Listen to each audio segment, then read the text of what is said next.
So I put the tensioner back in. The pin is still in it.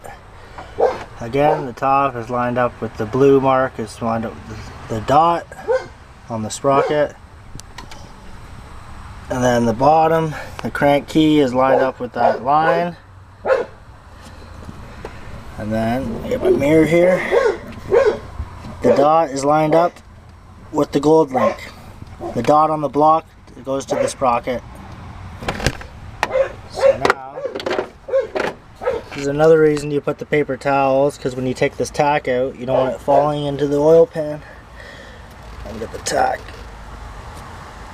There. Got the tack.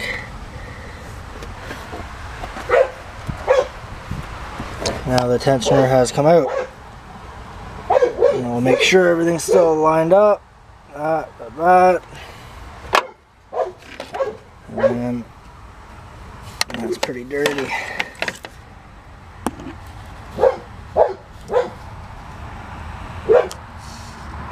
That with that.